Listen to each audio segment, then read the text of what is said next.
Handicapped.com.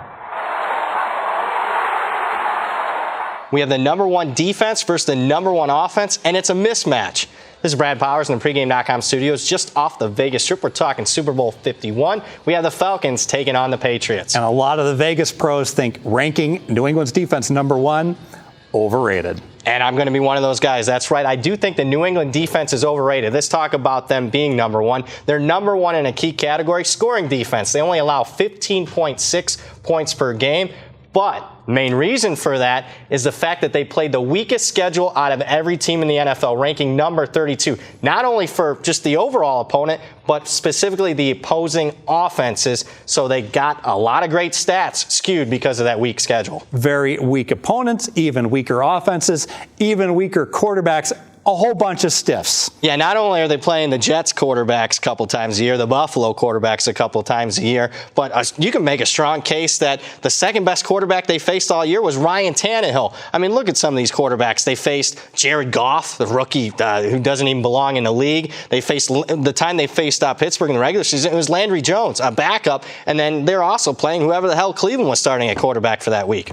Yeah, and so Football Outsiders goes ahead and ranks them #11. Now, I think that's too low. I think the right answer is somewhere in between. Let's talk about this defense. Jamie Collins, one of their best defenders, got shipped over to Cleveland when he wasn't on the same page as the organization. And I think since then, the defense responded, played even harder against a very easy schedule, only giving up 12.5 points per game on the back end of the schedule. But Atlanta, whole new challenge there. Now, I will be a little contrarian here because let's face it, New England after the early Super Bowl years where they were winning championships, that defense hasn't had a lot of elite talent. But what they have had is elite coaching. And I even go back specifically where they held a high-powered Indianapolis offense to just 3 points in a playoff game. It really is true that you can look beyond the stats and they just make the right play calls. They can find a way to stop you in the red zone. There's a reason why, despite only good stats, not great stats, this team is 15-3 against the spread. And going back historically, since they won their Super Bowl, this is amazing. A public team like the New England Patriots,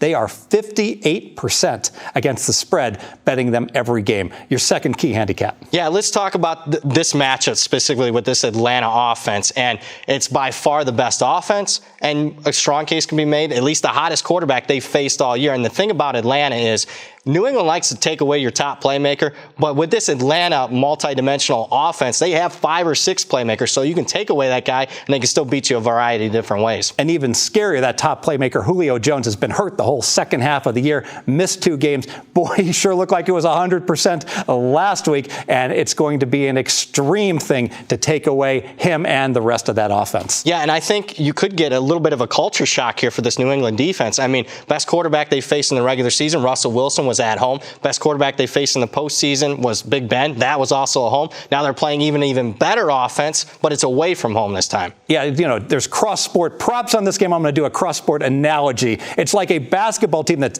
used to playing nothing but 6'8" centers, and now you got to face Ralph Sampson. Just a shock. Let's make it official. Yeah, let's make this one official. What we have here is the media talking about New England's #1 scoring defense, but the sharp Vegas opinion says that defense is overrated because they played a very weak schedule. Plus, you got to think this Atlanta multi-dimensional offense is going to exploit the New England defense. Basically, you have the #1 offense versus the #11 adjusted defense, and in that case, you got to expect the offense to have the advantage. That's the case here. More videos, pregame.com.